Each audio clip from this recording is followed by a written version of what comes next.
The scene opens in a rugged, snow-covered mountain range. A harsh voice cuts through the wind. The voice demands to know where the ancient artifact is. The person on the receiving end of this tirade begins to chuckle, calling his captors fools. It's then revealed that both of his arms have been severed. He mocks them, asking if they really believed he would simply give up the location of the relic. Captors are enraged, yet one of them tries to remain calm, suggesting they call the main squad for confirmation of their coordinates, using a crystal communication device. One of the men complains about the persistence of this foe, amazed that the man is still holding on despite his injuries. He questions why the man is after the same relic as the Emperor. The other man brushes it off. He proposes they have some fun with him before the main squad arrives, hoping to extract some retribution for all the torment they've endured at the hands of this mysterious figure. In the background, the man, Zeke Draker, begins to plan his next move. He remains unfazed while the men continue their taunts, threatening torture. They decide to settle who gets the privilege of starting by tossing a coin into the air. Just as the coin spins, Zeke reattaches one of his severed arms, his fierce gaze unwavering. He declares he won't let this encounter end with him being helpless. We learn more about Zeke's past. Born into the prestigious Draker household, renowned for its dragon-slaying lineage, he was deemed a failure. Unlike the rest of his family who could awaken their aura, Zeke's body could not, rendering him worthless in their eyes. Rejected and exiled from his family, Zeke swore to become stronger to survive in a world where power is everything. A voice echoes in Zeke's mind, recounting a saying he despises: "If all you chase is strength, you will end up with nothing." He charges forward, sword in hand, dashing past the man flipping the coin. Just as the coin lands, Zeke's swift blade decapitates his opponent. Zeke's thoughts echo his anger, explaining how he has always hated that saying. It's nothing more than empty rhetoric from those who have power, those who were never weak. He turns to face the remaining adversary, cuts his sword in half, and then slices through his chest. Zeke proclaims that the weak will always be crushed under the feet of the strong. Such is the harsh truth of the world. As Zeke reattaches his other arm, he acknowledges that escaping may no longer be possible. His enemies, astonished at his regenerative abilities, call him a gross irregular and remark that, at the very least, they should be able to end his life by decapitation. Undeterred, Zeke charges into the fray once more, determined to face them head-on. The men encircle him in a coordinated sword formation, but as time passes, the scene shifts. Zeke has killed them all, though it came at the cost of his own life. Their swords are embedded in his back, and as he bleeds out, Zeke reflects on the fact that although he couldn't get his revenge, he did manage to steal the relic the Emperor sought. At least he achieved something. He begins to accept his death, apologizing to someone named Alicia. His blood drips onto the relic, and as it touches the surface, the gem begins to glow with a golden aura. A status window appears, declaring that his unwavering will has awakened an ancient power, one bound to the spirit of an elder dragon. Behind Zeke, a robed figure materializes, embracing him. The figure asks Zeke if he would agree to something, but Zeke, on the verge of death, wonders why he's hallucinating. The figure repeats the question, and Zeke, too exhausted to care, agrees, just to silence the voice. The status window confirms the agreement, activating an irreversible power with a countdown from 5. As the countdown reaches 1, Zeke feels his consciousness shift, and we hear a younger version of him narrating the events that transpired. He's shocked to find himself back in the past, staring at a mirror and unable to believe the turn of fate. He can still feel the sensations of the swords impaling his body. Recognizing the place around him, he realizes he's returned to the cradle, the training facility of the Draker household. The Draker family is one of the 3 great transcendent houses, descended from the legendary Terracon Draker, the hero who saved the continent from the evil dragon Bahamut in a war that took place 1,000 years ago. Zeke reflects that it may be because of their legendary heritage that every member of the Draker bloodline possesses the ability to awaken their aura, allowing them to become knights. However, Zeke, for reasons still unclear, was the only one in his family unable to awaken. As Zeke is still processing his strange return, the status window reappears, notifying him that the administrative system is now rebooting. He jolts upright in bed, wondering what the new message will say.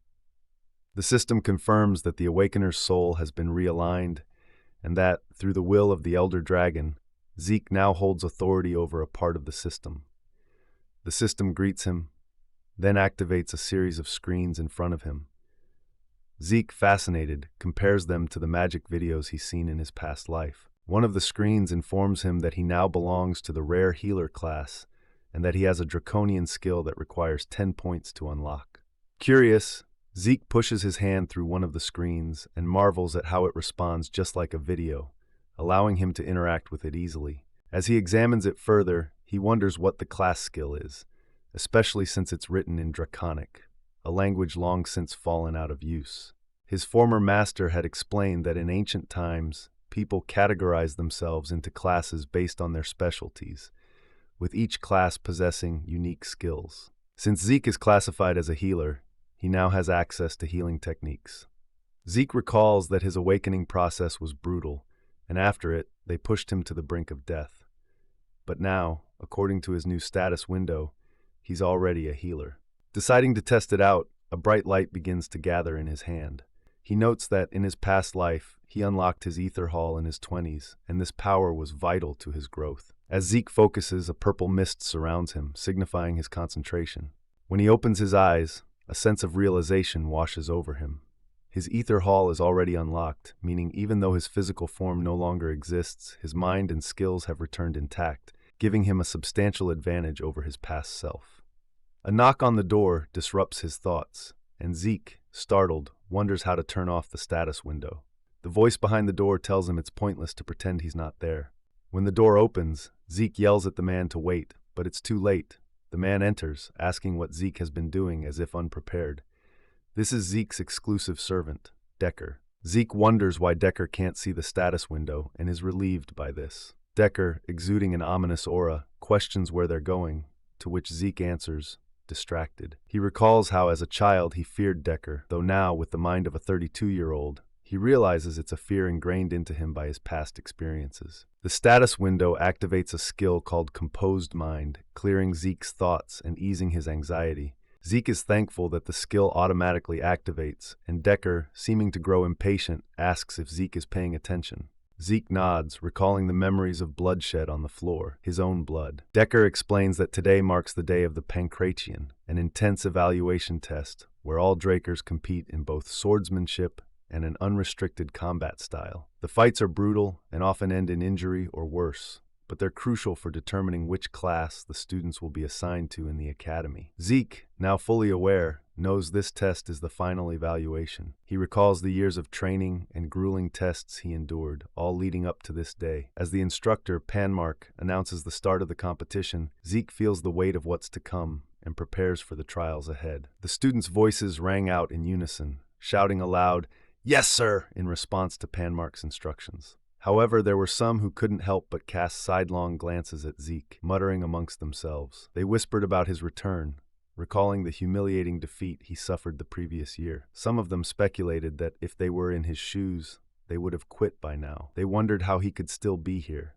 especially considering that last year he was thoroughly humiliated. They even questioned how someone with so little promise could be a part of the direct bloodline. Zeke could hear all their comments clearly, but he didn't react.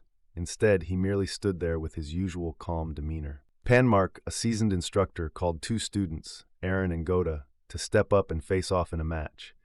The students lined up, squared off, and awaited Panmark's signal. As his hand swept through the air, he dropped it downward to signal the beginning of the fight. Immediately, one of the students, Aaron, surged forward, charging with a punch. His opponent, Goda, calmly smirked, expertly dodging and countering with a swift kick to Aaron's chin, sending him staggering backward.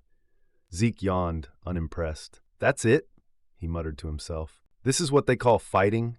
It's over before it even starts." He thought back to his own childhood, how he used to dread these kinds of confrontations, but now they were nothing to him. His gaze flickered across the bleachers where some students were observing him. One of them laughed under his breath, clearly amused by Zeke's bored expression. Soon enough, it was Zeke's turn to fight.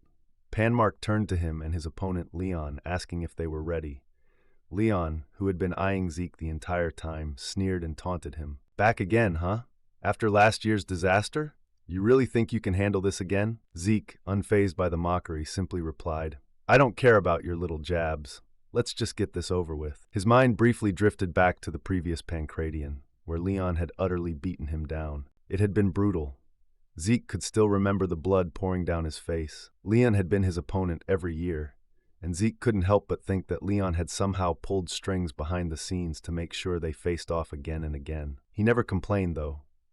His household had always told him that a true Dragonslayer must learn to rise above these petty tricks. It was a part of the challenge. He had never really met his cousins before in his past life.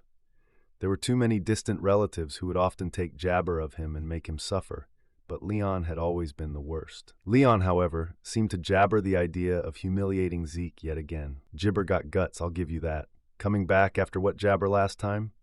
I guess you're too jibber to know when to quit. Zeke's composure snapped into jabber. His composed mind skill activated, and he responded coldly. Don't jibber call me that again. If you do, I jibber hold back. Leon scoffed, taunting Jibber again by placing his hand on his head. Jibber, are you going to do? Jabber nothing but an inferior piece of trash. Without warning, Zeke's fist shot forward, landing a devastating blow to Jabber face with a skill called critical strike.